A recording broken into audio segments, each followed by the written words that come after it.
தந்தை மகன் தூயாவியாரின் பெயராலே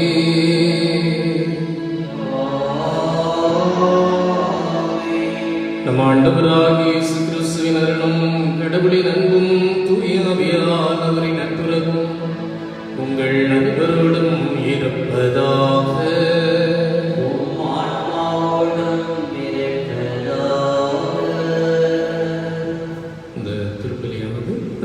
சாந்தி கற்றுக்கொண்ட இறைவனுக்கு நன்றியாக, லான்சியா ஜோஸ்னா கற்றுக்கொண்ட இறைவனுக்கு நன்றியாக, மேலும் நேரலையிலே எங்களோடு இப்பொழுது இணைந்திருக்கிற உங்கள் ஒவ்வொருடைய தேவைகளுக்காகவும் அர்ப்பணம் செய்யப்படுகிறது.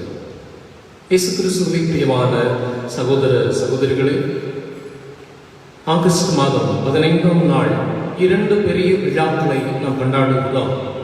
நம்முடைய இந்திய தாய் திருநாட்டின் சுதந்திர தின விழா, நம்முடைய அன்னை புனித கன்னிமரியாவின் விண்ணேற்பு பெருவிழா. இந்த 2 விழாவையும் கொண்டாட இறைவன் கொடுத்த அந்த மாபெரும் படைக்காக நன்றி செலுத்துவோம். இது ஒரு வகையிலே விடுதலையின் விழா. அந்நிய சக்திகளிடமிருந்து நமக்கு புற விடுதலை கிடைத்தது. அன்னை மரியாவிடமிருந்து ஆண்டவருடைய அற்புதமான அக விடுதலையும் கிடைக்கிறது. மரியா இந்த உலகத்திலிருந்து விடுதலை பெற்று மறு உலக வாழ்விற்கு தன்னுடைய உடலோடு ஆன்மாவோடும் எடுத்துக் கொள்ளப்படுகிறார். இந்த அற்புதமான மறை உண்மையை தான் இந்த நாளிலே நாம் நினைவுபடுத்துகிறோம். இந்த மகிழ்ச்சியான பெருவிழா திருப்பலியிலே கலந்து கொள்ள நாம் ஒன்றாக இணைகிற இந்த தருணத்திலே நாமும் நம்முடைய பாவத்திலிருந்து விடுதலை பெற வேண்டும், உண்மையான மன சுதந்திரத்தை அடைய வேண்டும் என்று திருப்பலியிலே அர்ப்பண உணர்வோடு ஜெபிப்போம். தூய மறை நிகழ்வுகளை தகுதியோடு கொடுக்க நம் பாவங்களை ஏற்றுக்கொண்டு மனமருந்தை மன்னிப்பு கேட்போம்.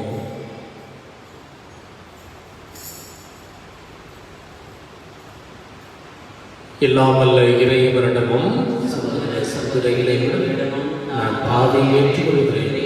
என்னுடைய சிந்தனையால், சொல்லாலும் செயலால், கடமையில் தவறியதால் பாவங்கள் பல செய்தேன். என் பாவமே, என் பாவமே, என் பெரும் பாவமே ஆகிய அனைவரும் கனியான தூய மரியாதையும் வானக தூதர் புனிதரணியவரையும் சகோதர சகோதரிகளை உங்களை நம் இறைவனாக ஆண்டவரிடம் எனக்காக மன்றாடுகிறேன். எல்லாம் உள்ள இறைவன் நம் மீது இரக்கம் வைத்து நம் பாவங்களை மன்னித்து நிலையான பேரின்ப வாழ்வுக்கு நம்ம அழைத்து செல்வாராக.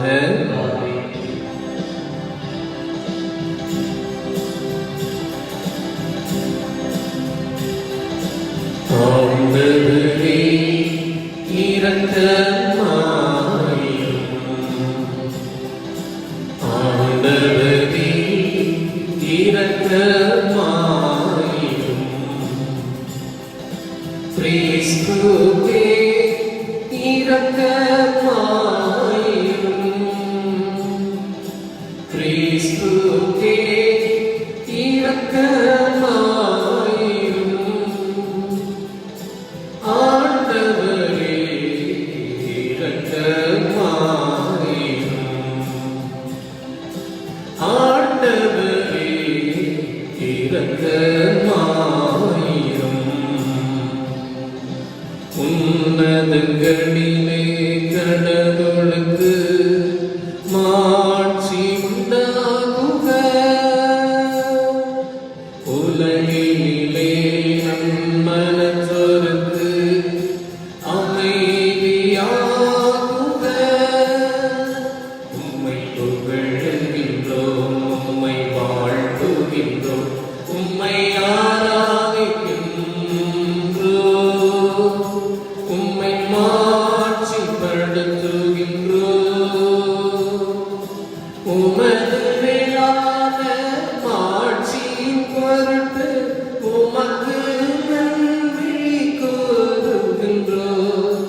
இறைவா வானுலக அரசரே, எல்லாம் வல்ல தந்தையாகிய இறைவா,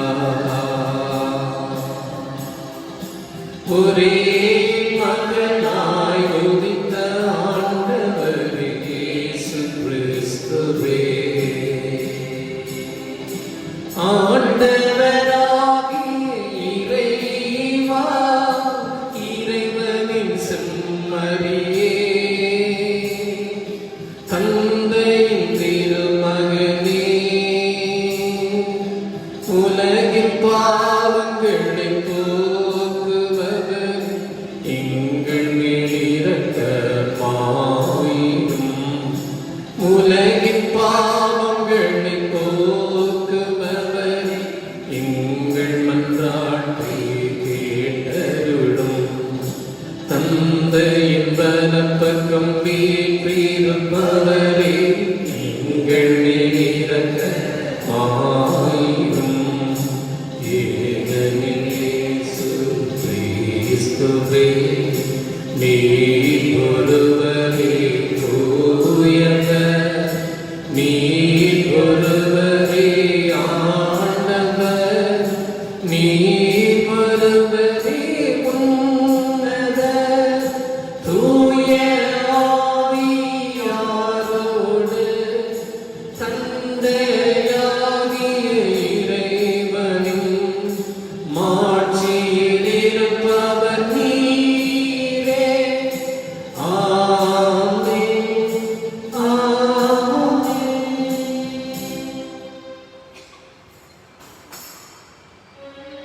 மன்றாடுவோமாக. இறைவா, புனித கன்னிமரியாவின் தாழ்நிலையை கண்ணோக்கி உம்முடைய திருமகன் மரியாவிடமிருந்து உன்னியல்பில் பிறக்கும் அருளை அவருக்கே அளித்து, இன்று அந்த அன்னைக்கு ஈடு இணையற்ற மாட்சியால் முடி சூட்டினீரே.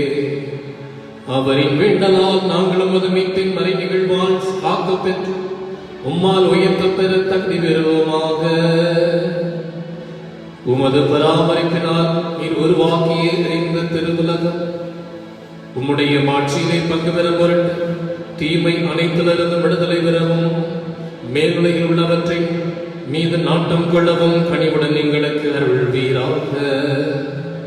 உம்மோடு தூயாவியாரின் ஒன்றைப்பில் இறைவனாக என்றென்றும் வாழ்ந்து ஆட்சி செய்கின்றவர் வழியாக உம்மை மன்றாடுகிறோம்.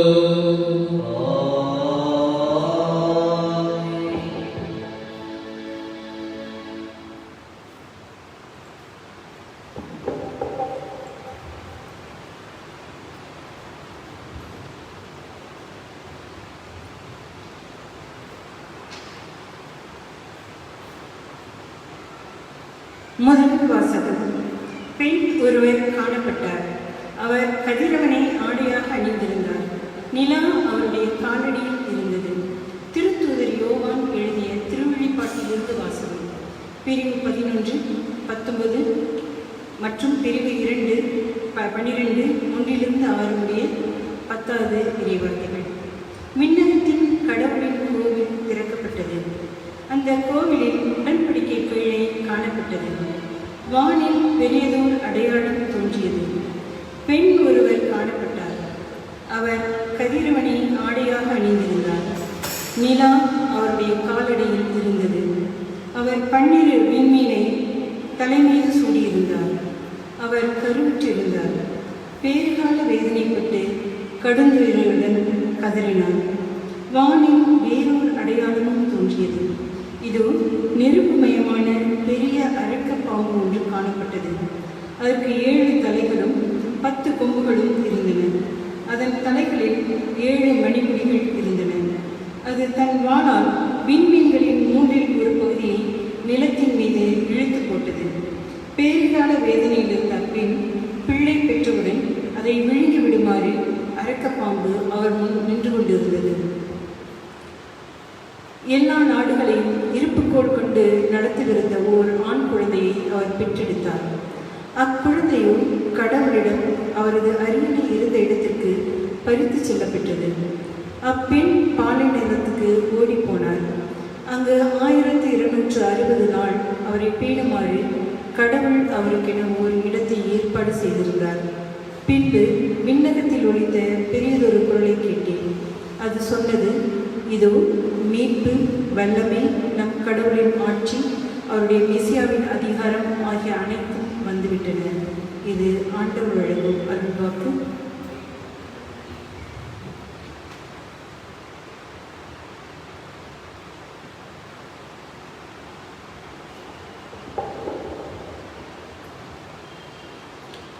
நீங்கள் பாட வேண்டிய பல்லவி. ஓபின் தங்க அணிகள் அணிந்து அரசி வலப்புறம் நிற்கிறார்.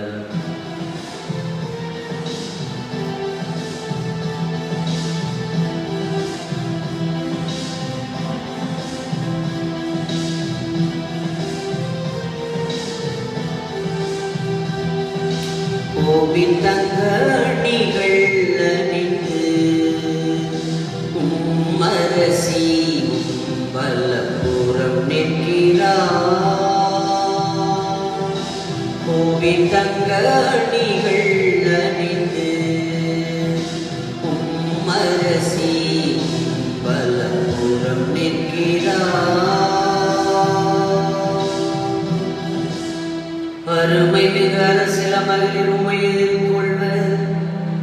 ஓவீரின் பொன்னணிந்து வடிவாக வலப்புறம் நிற்கின்றாள் பட்டத்தரசி.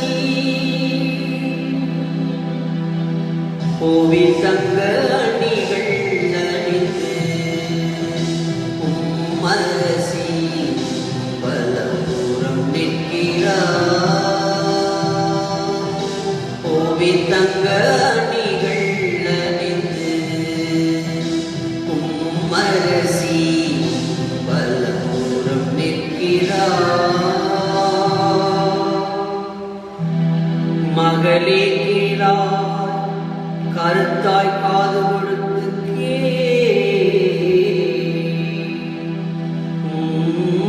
இனத்தாரை மறந்துவிடு, பிறந்தகம் மறந்துவிடு. உனது எழில் நாட்டம் கொள்வர் மன்னர், தலைவரை அவரை பணிந்திடு. கோவின் தங்க அணிகள் அணிந்து அரசி வலப்புறம் நிற்கிறார். கோவின் தங்க அணிகள் அணிந்து அரசி வலப்புறம் நிற்கிறார். மன்னவரின் மாளிகைக்குள் நுழையும் போது அவர்கள் மகிழ்ச்சியோடு மக்களை போடும் அழைத்து வரப்படுவார்கள்.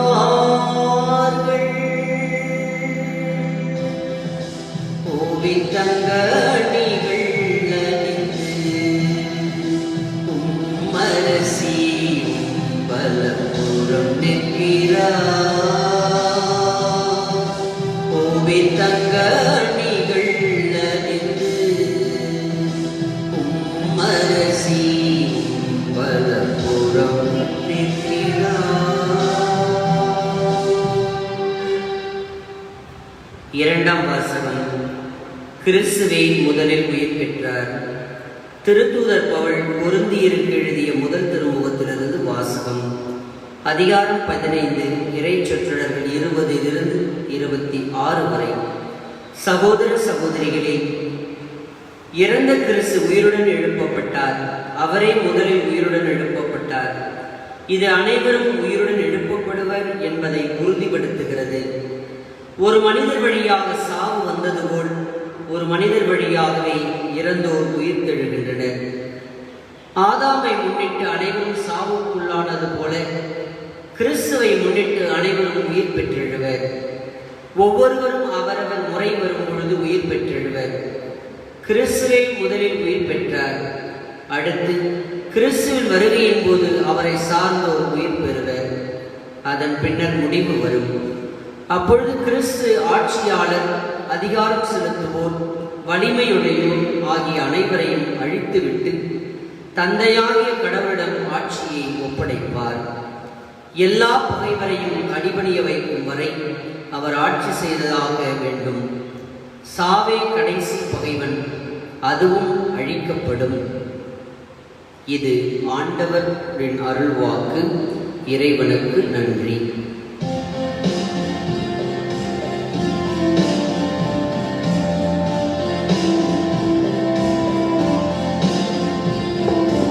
அல்லேலூயா, அல்லேலூயா, அல்லேலூயா, அல்லேலூயா, அல்லேலூயா, அல்லேலூயா, அல்லேலூயா, அல்லேலூயா.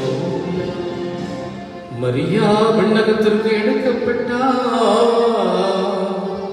வானக தூதரணிகள் மகிழ்கின்றன. அல்லேலூயா, அல்லேலூயா, அல்லேலூயா, அல்லேலூயா, அல்லேலூயா.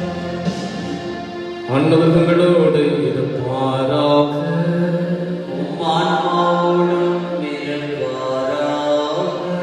லூக்கா எழுதிய நற்செய்தியிலிருந்து வாசகம். ஆண்டவரை மாற்றி உமக்கு. அந்நாட்களில் மரியா புறப்பட்டு யூதேயா மலை நாட்டில் உள்ள ஒரு ஊருக்கு விரைந்து சென்றார். அவர் சக்கரியாவின் வீட்டை அடைந்து எலிசபெத்தை வாழ்த்தினார். மரியாவின் வாழ்த்தை எலிசபெத்து கேட்ட பொழுது அவர் வயிற்றில் இருந்த குழந்தை மகிழ்ச்சியால் துள்ளிற்று. எலிசபெத்து தூய ஆவியால் முற்றிலும் ஆட்கொள்ளப்பட்டார். அப்போது அவர் உரத்த குரலில், பெண்களுக்குள் நீர் ஆசி பெற்றவர், உம் வயிற்றில் வளரும் குழந்தையும் ஆசி பெற்றவை. என் ஆண்டவரின் தாய், என்னிடம் வர நான் யார்? உம் வாழ்த்துறை என் காதில் விழுந்ததும் என் வயிற்றின் உள்ளே குழந்தை வேறு வகையால் துள்ளிற்று. ஆண்டவர் உமக்கு சொன்னவை நிறைவேறும் என நம்பிய நீர் பேறு பெற்றவர் என்றார். அதை கேட்ட மரியா பின்வருமாறு கூறினார்: ஆண்டவரை எனது உள்ளம் போற்றி பெருமைப்படுத்துகின்றது. என் மீட்பராம் கடவுளை நினைத்து எனது மனம் பேர் உவகை கொள்கிறது. ஏனெனில் அவர் தம் அடிமையின் தாழ்நிலையை கண்ணோக்கினார். இது முதல் எல்லா தலைமுறையினரும் என்னை பேறு பெற்றவர் என்பர். ஏனெனில் வல்லவராம் கடவுள் எனக்கு அரும் பெரும் செயல்கள் செய்துள்ளார். தூயவர் என்பதே அவரது பெயர். அவர் கஞ்சி நடப்போருக்கு தலைமுறை தலைமுறையாய் அவர் இரக்கம் காட்டி வருகிறார். அவர் தம் தோள் வலிமையை காட்டியுள்ளார். உள்ளத்தில் செருக்குடன் சிந்திப்போரை சிதறடித்து வருகிறார். வலியோரை அரியணை நின்று தூக்கி எறிந்துள்ளார். தாழ்நிலையில் இருப்போரை உயர்த்துகிறார்.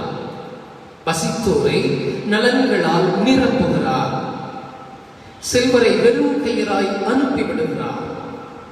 மூதாதையருக்கு உரைத்தபடியே அவர் ஆபிரகாமையும் அவர் தம் வழி மரபினரையும் என்றென்றும் இரக்கத்தோடு நினைவில் கொண்டுள்ளார். தம் ஊழியராக இஸ்ராயேலுக்கு துணையாக இருந்து வருகிறார். மரியா ஏறக்குறைய 3 மாதம் எலிசபெத்தோடு தங்கியிருந்த பின்பு தம் வீடு திரும்பினார். ஆண்டவரின் அருள்வாக்கு.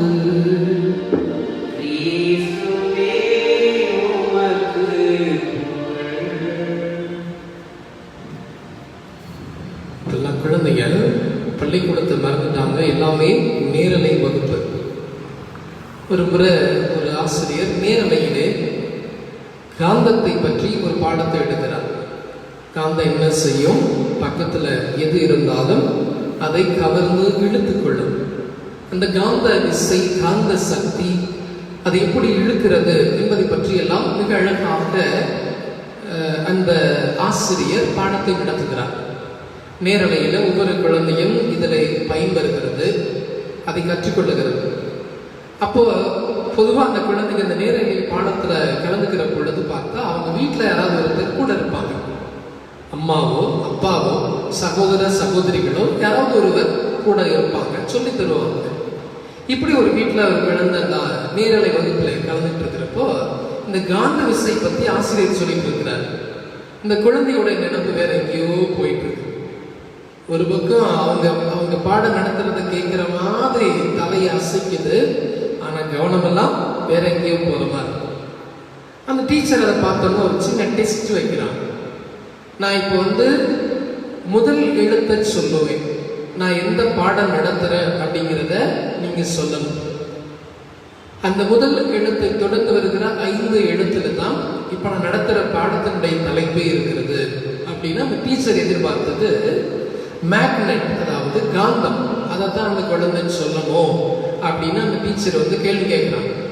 இதை சற்றும் எதிர்பாராத அந்த குழந்தை திடீர்னு பார்த்தோன்னே அவங்க அம்மா மூஞ்சியவே பார்க்குது.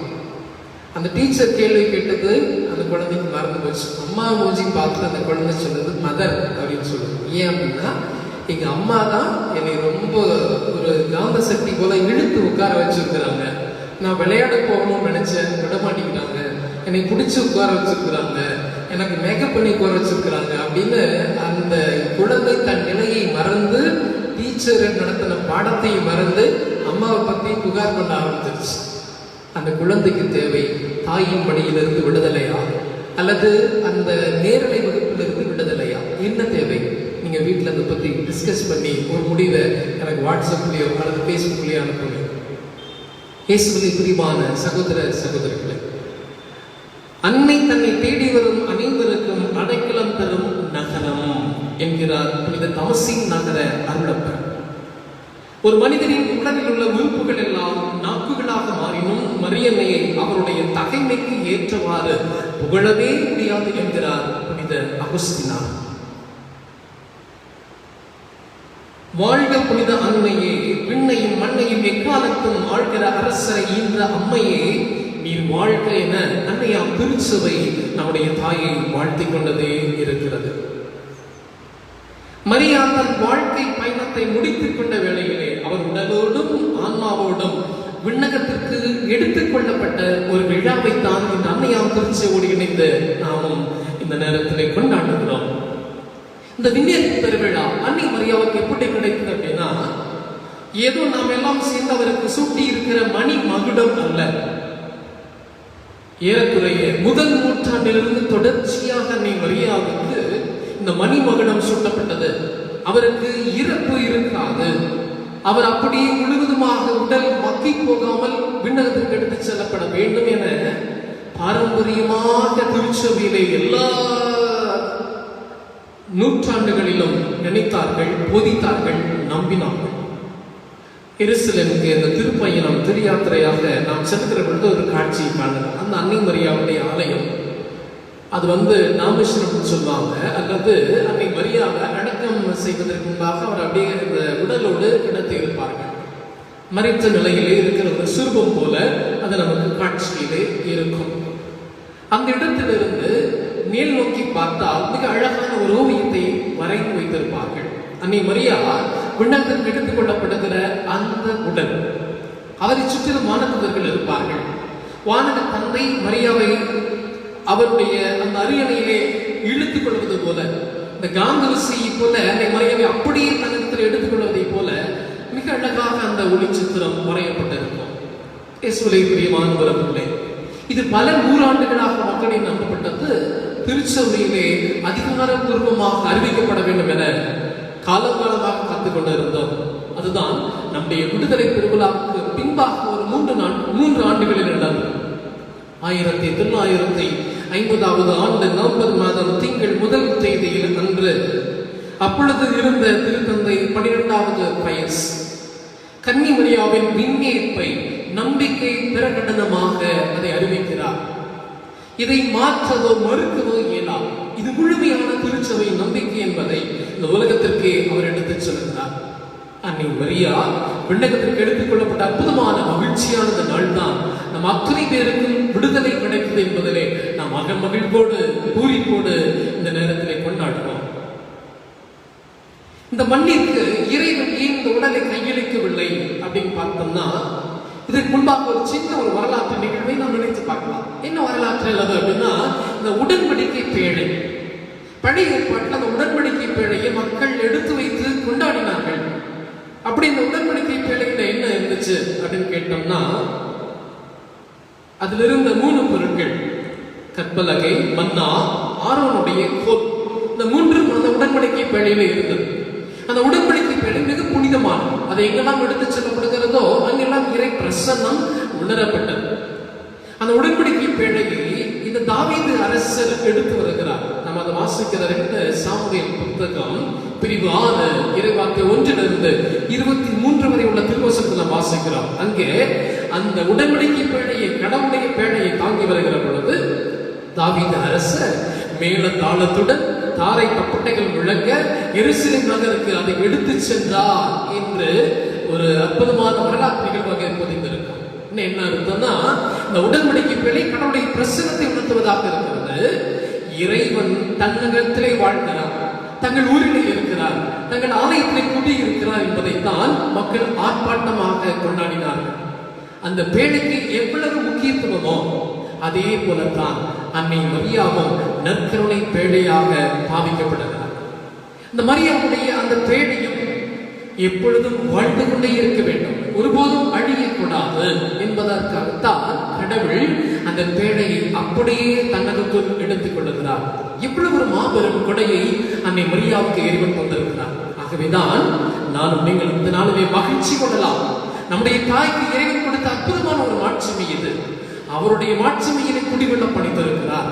மரணமே இல்லாத ஒரு பேர்வாழ்வை போல, அழிவே இல்லாத ஒரு உடலை அன்னை மரியாவுக்கு மட்டும் ஆண்டவர் கொடுத்து அப்படியே அவரை எடுத்துக் கொண்டிருக்கிறார். இதற்காக இறைவனை நாம் போற்றுவோம், வாழ்த்துவோம், நன்றி செலுத்துவோம்.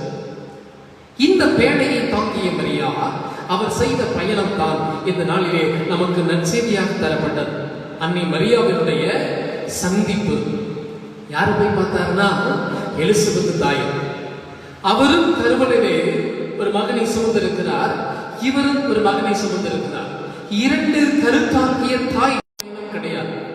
எல்லாரும் அவங்க வசதிக்கு தகுந்த மாதிரி தான் பயணம் செய்ய முடியும். குறிப்பாக கழுதையில தான் பயணம் செய்ய முடியும், அல்லது நடந்து பயணம் செய்ய முடியும். மிக மிக சாதாரணமாகத்தான் அவர்கள் வாழ்ந்து வந்தார்.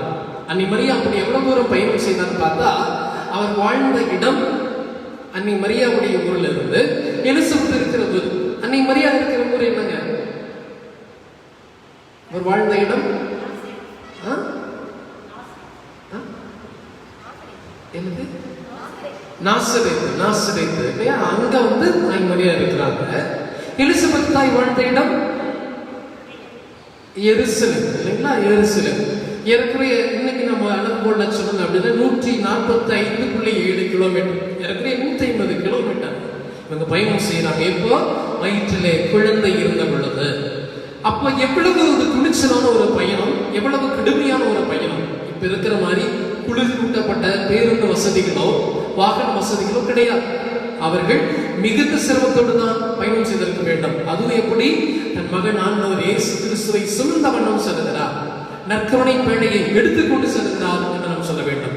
இந்த பேழை அந்த ஒரு இடத்திலிருந்து இந்த இடத்துக்கு போக வேண்டுமானால் 150 கிலோமீட்டர் பயணம் செல்ல வேண்டுமானால் எவ்வளவு சிரமத்தை அவர்கள் மேற்கொண்டிருக்க வேண்டும். அதை விட முக்கியம், அந்த தாயை, வயது முதிர்ந்த தாயை எலிசபெத் உதவி செய்வதற்காக ஓடி செல்கிறார். இதைத்தான் நாம் இன்று சந்திக்க வேண்டும். இயேசுவின் பிரியமான சகோதர உறவுகளே, நற்கருணை பேழையை தாங்கி சென்ற தாயை போல நானும் நீங்களும் ஆண்டவர் இயேசுவை தாங்கி செல்ல வேண்டும். அவர் சென்று சந்தித்தவர் ஒரு முதிய தாய். அப்ப என்ன ஆச்சு? அந்த நேரத்துல இயேசு கருவிலே இருக்கிறார், ஸ்நானகாரன் திருமுழுக்கு யோவானும் கருவிலே இருக்கிறார். 2 தாய்கள் சந்திக்கிற பொழுது 2 சேகனும் அங்கே சந்திக்கிறது. 2 பேர் பேசிக் கொடுக்கிறவங்களா அப்படின்னு பார்த்தா பாட்டு பாடி நடனம் ஆடுகிறார். இந்த தாவீது அரசர் அந்த பேழையை தூக்கி வந்தப்ப எப்படி ஆட்டமாடி பாட்டு பாடி கொண்டாடினாரோ அதே மாதிரிதான் இந்த நற்கருணை பேழையை சுமந்து வந்த தாயை பார்த்தவுடன் எலிசபெத் அகமழ்ந்து பாட்டு பாடுகிறார். அவரை பார்த்தவுடன் அன்னை மரியாவும் பாடல் பாடுகிறார். இந்த 2 தாய்களும் பாட்டு பாடியதை கேட்டோன்னு கருவில் இருந்த குழந்தைகள் ஆட்டம் போட ஆரம்பிக்கிறது. அங்க நாம் பார்க்கிறோம், கருவில் இருக்கிற குழந்தை துள்ளியது அப்படின்னு பார்க்கிறோம். இதுதான் இயேசுவை பிரியமான சகோதர உறவுகளே, நாம் நீங்களும் சிந்திக்க வேண்டிய ஒரு இடம். நம்ம ஒருவரை சென்று சந்திக்கிற பொழுது அவர்கள் அகமகிழ்ச்சி கொள்ள வேண்டும், அவர் வயிற்றிருக்கிற கருக்குழந்தை உணர வேண்டும் என்பதை நினைக்க வேண்டும். அது மட்டுமல்ல, இந்த இடத்திலே இந்த தாய் எலிசபெத் தூய ஆவியால் அவரும் ஆட்கொள்ளப்படுகிறார் என நாம் பார்க்கிறோம். அப்ப தாய் மரியா சந்தித்த பொழுது இயேசுடைய அனுபவம், தூய ஆவியின் அனுபவம், நற்கருணை பேழையின் அனுபவம் அவர் கிடைக்கிற பொழுது ஆடல் பாடல் கொண்டாட்டம் அங்கே நடக்கிறது. இந்த தாயும் அவரும் ஒன்றாக இணைந்து தூய ஆவியால் ஆட்கொள்ளப்படுகிறார்கள். இயேசுவிலே பிரியமான உறவுகளே, இன்னைக்கு இதைத்தான் நாம் நீங்கள் நினைச்சு பார்க்கணும். நம்முடைய சந்திப்பும் மகிழ்ச்சியை தருவதாக இருக்க வேண்டும். நம்முடைய சந்திப்பும் நற்கருணை ஆண்டவரை தருவதாக இருக்க வேண்டும். நம்முடைய சந்திப்பும் தூய ஆவியானவரை தருவதாக இருக்க வேண்டும். சில சமயத்திலே நானும் நீங்களும் ஒரு சிலரை சந்திக்கிற பொழுது எதை விட்டு செல்கிறோம் என்பதை யோசித்து பாருங்கள். இன்னைக்கு அதே நேரத்தில் நம்முடைய நாட்டில் சுதந்திர தின விழாவையும் கொண்டாடுகிறோம். இந்த சுதந்திரத்தை இரண்டு நிலையில நாம் பார்க்கலாம். ஒன்று அகம், இன்னொன்று புறம். புற சுதந்திரம் நமக்கு கிடைத்து விட்டது. என்றோ ஒரு நாள் இந்த சுதந்திரத்தை நாம் அனுபவித்து விட்டோம். 1947 ஒவ்வொரு வருடமும் இதை ஒவ்வொரு விதமாக ஆரவாரமுடன் ஆர்ப்பரிப்புடன் கொண்டாடி கொண்டு வருகிறோம். இந்த ஆண்டு சூழ்நிலையின் காரணமாக நானும் நீங்களும் கொஞ்சம் அடங்கி இருக்கலாம், அமைதியாக இருக்கலாம். ஆனாலும் நம்மை நாமே ஆண்டு கொள்ள தனி மனித சுதந்திரத்தை பெற்றிருக்கிறோம். நம்முடைய நாட்டு மக்களை, நம்முடைய நாட்டை சார்ந்தவர்களை ஆள்வதற்காக ஒரு நல்ல அரசியல் அமைப்பு சுதந்திரத்தையும் பெற்றிருக்கிறோம். இதற்காக இந்த நாளிலே நான் நீங்களும் கடவுளை போற்றலாம். அது மட்டுமல்ல, இந்த நாம் சொல்ல விரும்புவது அக விடுதலையும் நினைத்து பார்க்க வேண்டும். அக விடுதலை பெறணும்னா அதுக்கு ஒரு சில காரணங்கள் கிடையாக இருக்கு. அதுல மிக முக்கியமாக நாம் சொல்ல விரும்புவது, அந்த அக விடுதலைக்கு நமக்கு தேவை என்ன அப்படின்னா, அச்சத்திலிருந்து நாம் விடுதலை பெற வேண்டும், குற்ற உணர்விலிருந்து விடுதலை பெற வேண்டும், பழி உணர்விலிருந்து விடுதலை பெற வேண்டும், தீராத ஆசையிலிருந்து விடுதலை பெற வேண்டும், பொருட்கள் மனிதர்கள் மீது இருக்கின்ற பற்றிலிருந்து விடுதலை பெற வேண்டும், கடைசியிலே கவலையிலிருந்து விடுதலை பெற வேண்டும். இதுதான் அக விடுதலை. இதெல்லாம் நம்மளால முடியுமா அப்படின்னு சொன்னா, முதல்ல அச்சத்திலிருந்து விடுதலை பெற வேண்டும். அப்படின்னா அதற்கு நேர் எதிராக இருக்கிற நம்பிக்கையை நாம் ஆழப்படுத்தி கொண்டே இருக்க வேண்டும். எதை நாம் நம்புகிறோமோ அதுதான் வாழ்க்கையாக மாறுகிறது. ஏசு ஆண்டவர் சொல்லி இருக்கிறார், நீ உலகத்தில் இருக்கிற மனிதர்களை நம்பாத, என்னை நம்பு, நான் உனக்கு அனைத்துமாக இருக்கிறேன் என்று. ஆம், நம்முடைய நம்பிக்கை பொருட்கள் மீதோ, ஆட்கள் மீதோ, நம்முடைய பலத்தின் மீதோ, நம்மிடம் இருக்கிற சூழ்நிலைகள் மீதோ அல்ல, மாறாக ஆண்டவர் மீது வைத்தால் நிச்சயமாக விடுதலை உணர்வோடு நம்மால் வாழ முடியும். குற்ற உணர்வு, பழி உணர்வு, இதிலிருந்து எப்படி விடுதலை பெறுவது? சில சமயத்துல நாம் நீங்களும் தவறு செய்கிறோம், பாவம் செய்கிறோம், அதற்கான பரிகாரம் செய்கிறோம். என்ன செய்கிறோம்? நேரம் போய் ஒரு பாவ மன்னிப்பு பெற்றுக் கொள்கிறோம். குற்ற உணர்வு நீங்குகிறதா, பழி உணர்வு நீங்குகிறதா அப்படின்னு பார்த்தா ஒரு பெரிய கேள்விக்குறி. எப்படி அதிலிருந்து வெளியிலே வருவது? கடவுள் நமக்கு சொல்லிக் கொடுத்த வார்த்தை என்ன சொன்னாரு? உன்னுடைய பாவம் செந்தூரம் கூட இருந்தாலும், எப்பேற்பட்ட கொடுமையான தீங்கை நீ விளைத்தாலும், எப்படி கிழக்கிலிருந்து மேற்கு தொலைவில் இருக்கிறது, அதுபோல நான் உன்னுடைய பாவத்திலிருந்து உன்னை விடுதலை செய்வேன், உன்னை மன்னித்து விடுவேன், உன்னுடைய பாவத்தை மறந்துடுவேன் சொல்லியிருக்கிறார். ஆக நாம் செய்ய வேண்டியது என்னன்னா, மறப்பது நல்லது. குற்ற உணர்வு இருந்தால் எதனால் அது வருகிறதோ அதற்கான பரிகாரத்தை செய்துவிட்டு அந்த உணர்விலிருந்து வெளியே வர மறக்கிற முயற்சி எடுக்க வேண்டும். சில சமயத்துல தேவையில்லாத நம்ம நினைச்சிட்டு இருக்கிறோம் இல்லைங்களா? எதையோ மறக்கணும்னு நினைக்கிறோம், எதை நினைக்கணும் அதை மறக்கிறோம். இன்னைக்கு எதுல இருந்து நாம் மறக்க வேண்டும் அப்படின்னா, நம்முடைய குற்ற உணர்வை மறக்க வேண்டும், பழி வாங்குகிற உணர்வை மறக்க வேண்டும். அப்படி என்ன அர்த்தம்னா, அதை நினைக்கவே கூடாது. தீராத தீவிர ஆசையிலிருந்து விடுதலை பெற வேண்டும். இன்னைக்கு ஒரு பட்டியல் போடலாம். நம்முடைய அகத்துல எந்த ஆசை தீரவே மாட்டேங்குது, திரும்ப திரும்ப திரும்ப திரும்ப வந்து கொண்டே இருக்கிறதோ அந்த ஆசையை இந்த ஆண்டு விட்டுவிட நாம் முயற்சி எடுக்கலாம். எல்லாவற்றை விட முக்கியமானது பொருட்கள் மீது, மனிதர்கள் மீது இருக்கிற பற்று. பற்றற்ற வாழ்க்கை நம்மளால முடியுமா அப்படின்னு சொன்னா கடினம் தான். எங்களுக்கு ஒரு ஆசிரியர் பாடம் நடத்துவார். அவர் அடிக்கடி சொல்லுகிற வார்த்தை இதுதான், nobody is indispensable. இந்த உலகத்துல நம்ம எப்படி வேலை செய்யணும்னா, இந்த வேலையை என்னை விட்டா வேற யாருமே செய்ய முடியாது அப்படிங்கிற மாதிரி முனைப்போட வேலை செய்யணும். அதே சமயத்துல நான் எல்லாவிட்டாலும் அந்த வேலை நடக்க வேண்டும் அப்படிங்கிற உணர்வோடு செய்ய வேண்டும். அதுதான் பற்றற்ற வாழ்க்கை. எப்படி உதாரணத்துக்கு வச்சுக்கலாமே, நான் ஒரு வீட்டுல சமைக்கிற வேலை செய்யறேன், அல்லது நான் ஒரு வீட்டுல துடைக்கிற வேலையை செய்யறேன், கூட்டுற வேலையை செய்யறேன், சுத்தம் பண்ற வேலையை செய்யறேன் அப்படின்னா தினந்தோறும் நான் அதை செய்யணும். கணவனாக இருக்கலாம், மனைவியாக இருக்கலாம், அல்லது பெரியவங்களா இருக்கலாம், சின்னவங்களா இருக்கலாம். அந்த தினத்தில் அவங்க அந்த வேலையை செய்யணும். அதே சமயத்துல நாம் இன்னொன்றை உறுதிப்படுத்திக் கொள்ள வேண்டும். நாம் இல்லை என்றாலும் அந்த இடம் தூய்மையாக இருக்க வேண்டும். நாம் இல்லை என்றாலும் அந்த இடத்திலே உணவு சமைக்கப்பட வேண்டும். என்ன அர்த்தம்? அருகில் இருப்பவர்களுக்கு அதை நாம் கற்றுக் கொடுக்க வேண்டும். இது நம்முடைய கடமை, இது நம்முடைய பொறுப்பு உணர்வு. நான் நல்லா இருக்கிறேன், நான் நல்லா செய்கிறேன், நான் இருந்தால் தான் நல்லா நடக்கும், இது மட்டுமல்ல, அது சுயநலம் சார்ந்தது. பிறருக்கும் அதை விட்டு செல்ல வேண்டும். இதைத்தான் இயேசு ஆண்டவர் செய்தார். பற்றற்ற வாழ்க்கை. 3 வருஷம் கழிச்சு அவர் கடினமாக உருவாக்கிய திருச்சபையை ஒரு சாதாரண மீன் பிடிக்கிற ஒரு சகோதர வாலிபனோடு அல்லது தன்னுடைய சீடரோடு அந்த சாவியை கொடுத்து பகிர்ந்து கொடுக்கிறார். இதுதான் இயேசுடைய இயல்பு. இதுதான் பற்றற்ற வாழ்க்கை. தானே இருக்கணும் என்றல்ல, பிறருக்கும் அதை கொடுக்க வேண்டும். இது போல இருந்தால் நாம் விடுதலை உணர்வோடு வாழ முடியும். எல்லாவற்றை விட முக்கியம் கடைசி என்ன? கவலையிலிருந்து விடுதலை. கவலைப்படாமல் வாழ முடியுமா அப்படின்னு கேட்டால் நிறைய அதை பத்தி பேசலாம். கடவுள் சொன்ன ஒரு வார்த்தை என்ன? சின்னஞ்சிறு குருதிகளை பாருங்கள், நாளை தினத்தை குறித்து ஏன் கவலைப்படுகிறீர்கள்? அன்றன்றைக்குரிய தொல்லையே போதும் என்று சொல்லிக் கொண்டிருக்கிறார். என்ன இருக்கும்? போதும் என்கிற மனநிலையோடு இருக்கிற சூழலிலே எது நமக்கு இருக்கிறதோ அதை நாம் பெற்றுக்கொண்டு மகிழ்ச்சியோடு வாழ பழகிக் கொள்ள வேண்டும். எது எல்லாம் அசௌகரியங்களாக கருதப்படுகிறதோ அதெல்லாம் என்னுடைய சௌகரியங்களாக நாம் ஏற்றுக்கொள்ள வேண்டும். எதெல்லாம் மற்றவர்களால் ஏற்றுக்கொள்ள முடியவில்லை நினைக்கிறார்களோ அதெல்லாம் எனக்கு சாத்தியம் ஏற்றுக்கொள்ள வேண்டும். அப்படி இருந்தால் கவலை இல்லாமல் இருக்கலாம். நாளை தினத்தை குறித்து ஏன் கவலைப்பட வேண்டும்? அதை ஆண்டவர் பார்த்துக் கொள்வார். இந்த நாளை மகிழ்ச்சியோடு வாழ்ந்தால் அதுவே பெரிய விடுதலை. இதுதான் நாம் சொல்லுகிற அக விடுதலை. அந்த விடுதலையை நம்மை மரியா அனுபவித்தார், ஆண்டவர் இயேசு அனுபவித்தார். அதை இறைவன் நமக்கு இன்று காணிக்கையாக கொடுக்க விரும்புகிறார். இந்த நாளிலே இந்திய நாட்டினுடைய சுதந்திரத்தை கொண்டாடுகிற பொழுது நானும் நீங்களும் இதே ஒரு விடுதலை வேகத்தை பெற்றுக்கொள்ள ஆண்டவரிடத்தில் ஜெபிப்போம். இறைவன் நம் ஒவ்வொருவரையும் வழிநடத்துவதாக.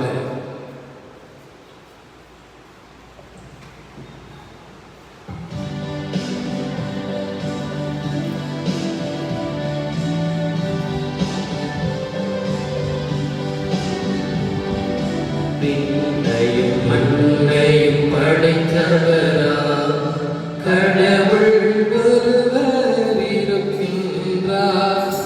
தந்தை மகன் தூய ஆவியராய் ஒன்றாய் வாழ்வரை நம்புகிறே.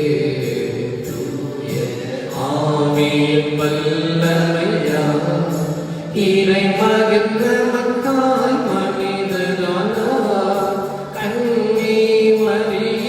பிறந்தவரா இயேசுவை உறுதியாய் நம்புகிறேன்.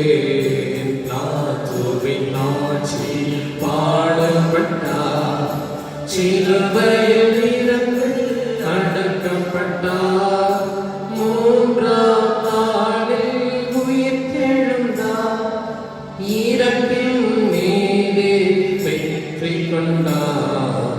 பின்னகம் வாழும் தந்தையிடம் அரியணை கொண்டு இருக்கின்றார்.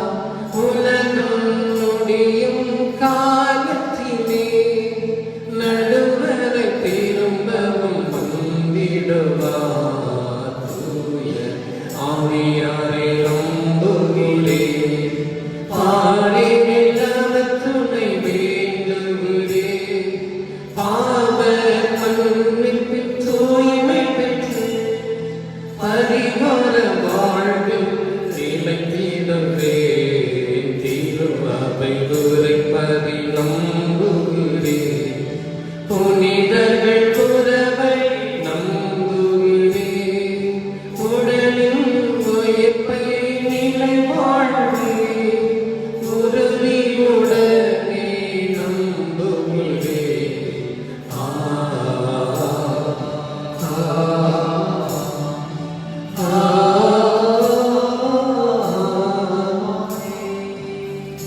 நம்முடைய தாய் திருநாட்டிற்காகவும் இந்த நேரத்தில் நம் மண்ணை ஆளுகிற ஆட்சியாளர்கள் இறைவனுடைய அந்த விடுதலை உணர்வை பெற்றுக்கொண்டு தனிமனித பற்று, கட்சி பற்றி என்பதை ஒதுக்கிவிட்டு இந்த இந்திய நாட்டின் மீது பற்றுக்கொண்டவர்களாக வாழ ஒவ்வொருவருக்காக நாம் ஜெபிப்போம்.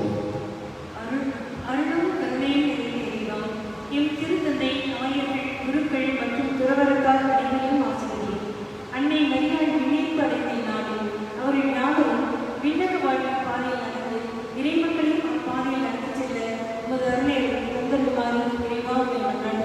ஆண்டவரே எங்கள் மன்றாட்டை கேட்டருளும். அன்பின் திருவுருவாம் என் தந்தையே, நாட்டின் விடுதலை நாள் விழாவை கொண்டாடும் தருணத்தில் இந்நாள் நாட்டு மக்கள் யாரும் அனைத்து உரிமைகளையும் பெற்று வளர்ச்சி பாதையில் முன்னேறி செல்ல உமது அருமை தந்தள்ள வேண்டும் என்று இறைவா உம்மை மன்றாடுகின்றோம். ஆண்டவரே எங்கள் மன்றாட்டை கேட்டருளும்.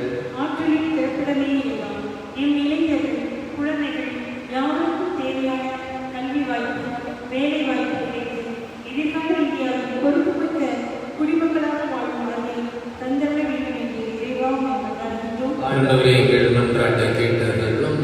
வரங்களை வழங்கும் வல்லனே என் இறைவா, எம் பங்கு தந்தை பங்கு மக்கள் நேரில் திருப்பலியில் இணையும் அனைவரையும் ஆசீர்வதியும்.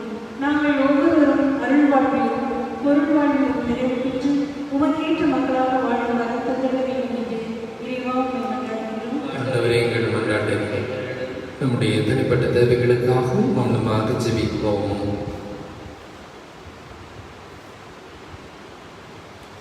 தீமை மிகும் ஒரு இறைவா, இந்த எங்களுடைய தாய் திருநாட்டிற்கு சுதந்திரத்தை தந்ததற்காக நன்றி செலுத்துவோம். அன்னை மரியாவுடைய விண்ணேற்பு பெருவிழா நாளிலேயே இந்த விடுதலையின் விழாவையும் கொண்டாட நீர் எங்களுக்கு கொடுத்திருக்கிறது அரிய வாய்ப்பு. அதற்காக நமக்கு நன்றி செலுத்துகிறோம். அன்பாண்டவரே, சுதந்திர தாகத்திலே நாட்டு பற்றை கொண்ட தனி மனித ஆதிக்கத்திலிருந்து விடுதலை பெற்று வாழ விடுதலை பெற்று வாழ இந்த சிறுபருடைய இறைஞ்சிருக்கிறோம் அருள் புரிவீராக. அன்னை மரியே, நீர் இந்த அடைந்த இந்த நாளிலே உன்னுடைய பிள்ளைகளாக இருக்கிற எங்கள் ஒவ்வொருவரையும் ஆண்டவருடைய பாதத்திலே மின்காந்த சக்தியை போல இழுத்துக்கொள்ளும். இன்னும் இறைவனை பற்றி கொண்டு இந்த உலகத்தில் இருக்கிற எல்லா பற்றியும் விடுதலை பெறங்களுக்காக மன்றாடும். நம் மன்றாட்டுக்களை எல்லாம் எங்கள் ஆண்டவராக கிறிஸ்துவடியாக அர்ப்பணிக்கிறோம். தந்தையே,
எல்லாம் கொணர்ந்தோம் திருவடிவை ஏற்றிடுவாய் இறைவா, பலியாய் மாற்றிடுவாய் தலைவா. சகோதர சகோதரிகளை ஒப்புக் கொடுக்கிற திருப்பலி தந்தையாம் இறைவனுக்கு ஏற்றதாகும் உடைய செவியுங்கள்.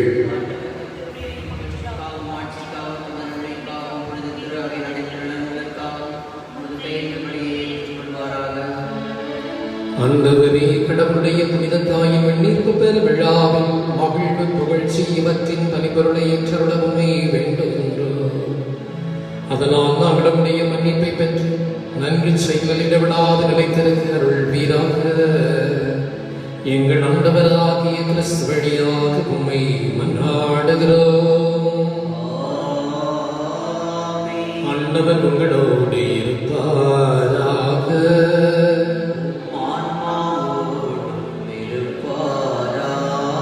இதயங்களை மேலே எழுப்புங்கள். நம் இறைவனாகிய ஆண்டவருக்கு நன்றி கூறுவோம்.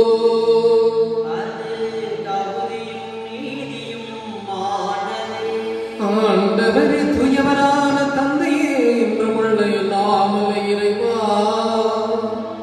எங்கள் ஆண்டவராகிய கிறிஸ்து வழியாக இந்நாளும் எவ்விடத்திலும் நாங்கள் உமக்கு நன்றி செலுத்துவது மெய்யாகவே தகுதியும் நீதியுமாகும். எங்கள் கடமையும் மீட்புக்கு உரிய செயலுமாகும். ஏனெனில் கடவுளின் கண்ணின் தாயான மரியா இன்று விண்ணகத்திற்கு எடுத்துக் கொள்ளப்பட்டார். உமது திருவையுடைய இருக்கிற நிறைவின் தொடக்கமும் சாயனமாக இந்த விண்ணீர் திகழ்கின்றது. இவ்வுலகில் பயணம் செய்யும் மக்களுக்கு உறுதியான நம்பிக்கையும் மாறுதலையும் வழங்கும் முன்னடையாளமாகவும் அது விளங்குகின்றது. ஏனெனில் உயிர்களுக்கெல்லாம் ஒன்றாகவும் திருமகனுக்கு சொல்லற்கரிய முறையில் மனித உடல் கொடுத்து அவரை பெற்றெடுத்த அந்த புனித அன்மையை நீர் கல்லறையில் அடிவராமல் காத்தது மிக பொருத்தமே. ஆகவே வானகத்தூதர் திரளோடு வந்து சேர்ந்து நாங்களும் உம்மை புகழ்ந்தேத்து மகிழ்வுடன் அறிக்கையிட்டு போற்றுவதாவது.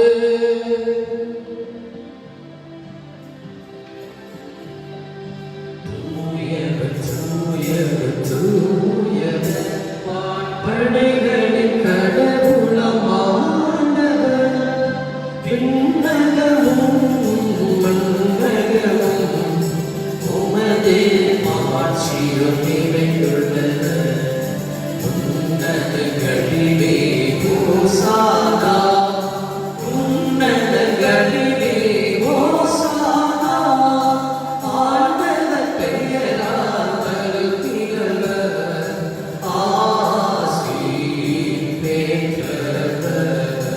உன்னதங்களிலே ஓசானா, உன்னதங்களிலே ஓசானா. ஆண்டவரே, மெய்யாகவே தூயவர், தூய்மை அனைத்துக்கும் ஊற்று. ஆகவே உடைய ஆவியை பொழிந்து காண்புகளை தூய்மைப்படுத்த வேண்டுகிறோம். இவ்வாறு எங்கள் ஆண்டவர் இயேசு கிறிஸ்துவின் உடலும் இரத்தமாகவும் எங்களுக்கு இவை மாறுபடுவார். அவர் பாடுபட உடன் கண்டு தம்மை கையளித்த போது அப்பத்தெடுத்து நன்றி செலுத்தி அதை விட்டு தம் சீடர்களுக்கு அளித்து கூறியதாவது: அனைவரும் இதிலிருந்து பெற்று உண்ணுங்கள், ஏனெனில் இது உங்களுக்காக கையளிக்கப்படும் என் உடல்.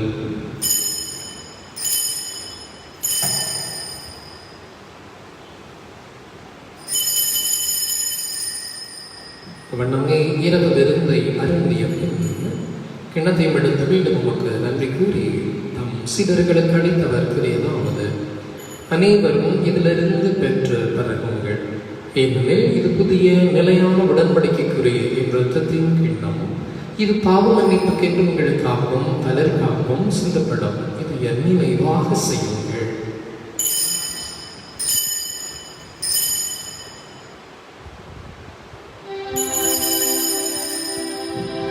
நம்பிக்கையின் மறைபொருள், உலகின் மீட்பரே எங்களை மீட்டருளும். உமது சிலுவையினாலும் உயிர்ப்பினாலும் எங்களுக்கு விடுதலை அளித்தவர் நீரே. ஆகவே ஆண்டவரே, நாங்கள் கிறிஸ்துவின் இறப்பினையும் உயிர்ப்பினையும் நினைவு வாழ்வதில் மொத்தத்தை மீட்பளிக்கும் கிண்ணத்தையும் உமக்கு கொடுக்கிறோம். திருமணம் மக்களையும் புரிய தகுந்தவர்களிடம் எங்களை ஏற்றுக்கொண்டிருக்கவே மக்கள் நன்றி செலுத்துகிறோம். மேலும் கிறிஸ்துவின் உடலிலும் இரத்தத்திலும் பங்கு கொள்ளும் எங்களை தூய ஆவியார் கொண்டு சேர்க்க வேண்டும் என உம்மை தாழ்மையுடன் மன்றாடுகிறோம். ஆண்டவரே, உலகெங்கும் பரவியிருக்கும் உமது திரு அவையை நினைவு கொண்டருளும். எங்கள் திருத்தந்தை பிரான்சிஸ், எங்கள் ஆயர் தாமஸ் அக்வினாஸ், எல்லா திருநிலையினராகிய அனைவரோடும் உமது திரு அவை அன்பில் நிறைவு பெறச் செய்தருளும். மேலும் உயிர்த்து எழும் எதிர்நோக்குடன் துயில் கொள்ளும் எங்கள் சகோதரர் சகோதரிகளையும் இறந்தோர் அனைவரையும் இரக்கத்துடன் நினைவு கூர்ந்து உமது திருமுக ஒளியினுள் ஏற்றருளும். எங்கள் அனைவர் மீதும் இரக்கமாயிரும். கடவுளின் கன்னித்தாயான புனித மரியா, அவருடைய கணவரான புனித யோசேப்பு, புனித திருத்தூதர்கள், இவ்வுலகில் முக்குந்தவராய் இருந்த புனிதர் அனைவருடனும் நாங்கள் நிலை வாழ்வில் பங்கு கொள்ளும் தகுதி பெற்று திருமகன் இயேசு கிறிஸ்து வழியாக உம்மை புகழ்ந்து மரமருட மன்றாடுகிறோம். இவர் வழியாக இவரோடு இவர்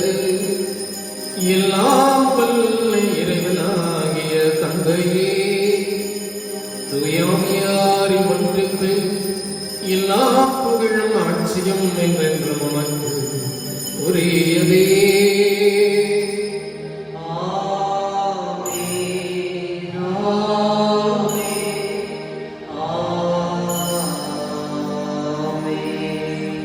இறைமகன் இயேசு நமக்கு கற்றுக் கொடுத்ததை போல விண்ணக தந்தையினுடைய அற்புதமான மாட்சிமை அன்னை மரியாவிடம் குடிகொண்டதைப் போல நானும் நீங்களும் விடுதலை திருவிழா உணர்வோடு மகிழ வாழ அமைதி பெற கரங்களை உயர்த்தி மன்றாடுவோம்.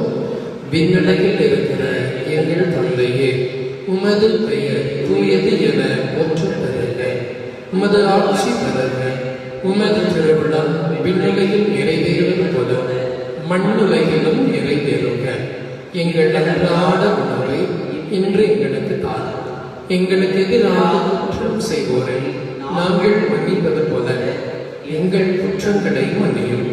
எங்களை சோதனைக்கு உட்படுத்தாதையும் தீமையிலிருந்து எங்களை விடுவித்தரலாம். ஆண்டவரை தீமை அனைத்திலிருந்தும் எங்களை விடுவித்து எங்கள் வாழ்நாளின் அமைதியை கனிவுடன் அருளமை மன்றாடுகிறோம். உமது இரக்கத்தின் உதவியால் நாங்கள் பாவத்திலிருந்து எப்போதும் விடுதலை பெற்று யாதொரு கலக்கமும் இன்றி நலமாயிருப்போமாக. நாங்கள் எதிர்நோக்கி இருக்கும் பேரின்பத்துக்காகவும் எமிப்பராக இயேசு கிறிஸ்துவின் வருகைக்காகவும் காத்திருக்கின்றோம். ஆண்டவரே இயேசு கிறிஸ்துவே, அமைதியை உங்களுக்கு விட்டு செல்கின்றேன். என் அமைதியை உங்களுக்கு அளிக்கின்றேன். என் திருப்புதர்களுக்கு முழுந்தினேன். எங்கள் பாவங்களை பாராமல் உமது திரு அவையின் நம்பிக்கையை கண்ணோக்கி உமது திருவிழத்திற்கு ஏற்பதற்கு அமைதியையும் ஒற்றுமையும் அளித்திருக்கிறார். என்றென்றும் வாழ்ந்தாட்சி செய்கின்றவர் நீரே. ஆண்டவருடைய அமைதி உங்களோடு என்றும் இருப்பதாக. ஒருவருக்கு ஒருவர் அமைதியை பகிர்ந்து கொள்வோம்.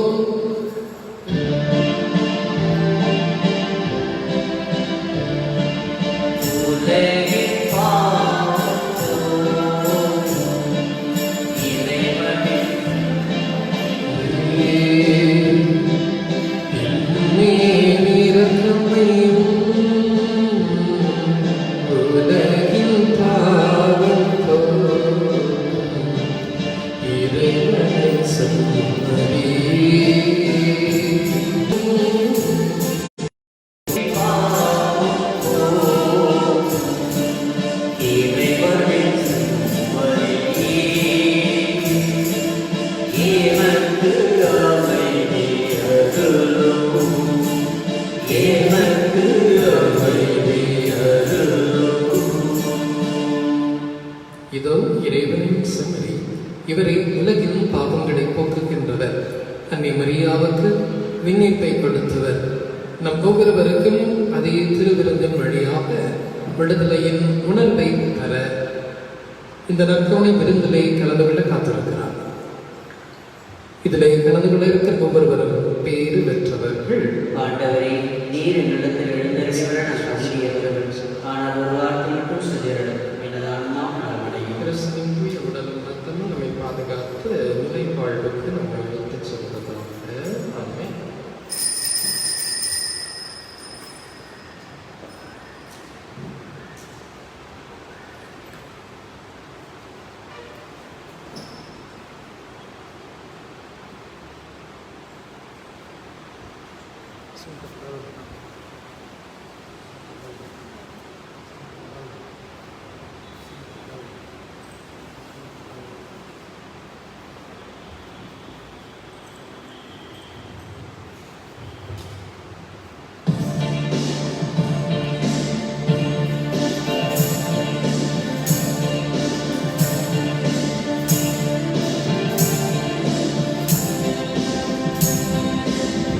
நாயகனே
செவ்வாய்க்கிழமை வழக்கம் போல மாலை 5:30 மணிக்கு புனித அந்தோனியாருடைய நவநாள் திருப்பலியானது நடைபெறும். இதில் அனைவரும் வந்து கலந்து கொள்ளலாம். புனித யோசேப்பு ஆண்டு இறைவேண்டல். மீட்பரின் பொறுப்பாளரை வாழ்க. பேறு பெற்ற கன்னிமரியாவின் துணைவரே, உம்மிடம் கடவுள் தம்முறை மகனை ஒப்படைத்தார். உம்மில் மரியா தம் பற்று உறுதியை வைத்தார். உம்முடன் கிறிஸ்து மனிதரானார். பேறு பெற்ற யோசேப்பே, உம்மை தந்தையாய் எமக்கும் காட்டும். வாழ்வின் பாதையில் எம்மை வழி நடத்தும். அருளையும் இரக்கத்தையும் துணிவையும் எமக்கு பெற்று தாரும். எல்லா வகை தீமையில் இருந்தும் எம்மை பாதுகாத்தருளும். ஆமென். மன்றாடுவோமாக. ஆண்டவரே, மீட்பளிக்கும் அருளுடையாளங்களில் பங்கு பெற்ற நாங்கள் உம்மை வேண்டுகின்றோம். விண்ணீர் படைத்த புனித கன்னிமரியாவின் பரிந்துரையால் நாங்கள் உயிர்ப்பின் ஆட்சிக்கு வந்து சேர அருள்வீராக. எங்கள் ஆண்டவராகிய கிறிஸ்து வழியாக உம்மை மன்றாடுகிறோம். ஆண்டவர் உங்களோடு இருப்பாராக.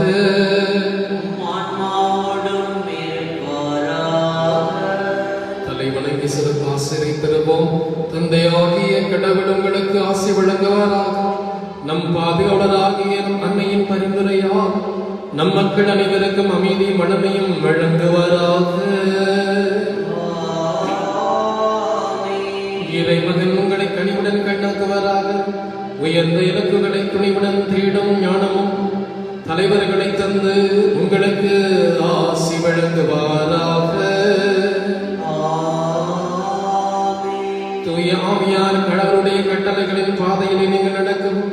விண்ணவரோடு நீங்கள் உரிமை பேறு பெற உங்களுக்கு அருள் புரிவாராக. எல்லாம் வல்ல இறைவன் தந்தை மகன் தூய ஆவியார் உங்கள் மீது இறங்கி உங்களுக்கு என்றும் ஆசி வழங்குவாராக. சென்று வாருங்கள், திருப்பலி நிறைவேறிற்று.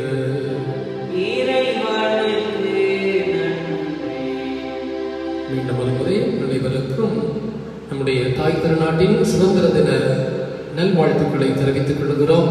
இறைவனுடைய ஆசீரும் அருளும் உங்களையும் உங்கள் குடும்பத்தையும் என்றென்றும் ஆட்சி செய்யட்டும். நம்முடைய ஆலயத்தினுடைய YouTube channel Saint Antony's church Punjai Puliyampatti, இதை சப்ஸ்கிரைப் செய்யுங்கள். ஒவ்வொரு வாரமும் ஞாயிறு திருப்பலியிலும் செவ்வாய்க்கிழமை புனித அந்தோனியாருடைய திருப்பலியிலும் இந்த யூடியூப் சேனல் வழியாக நீங்கள் பயன்பெறலாம்.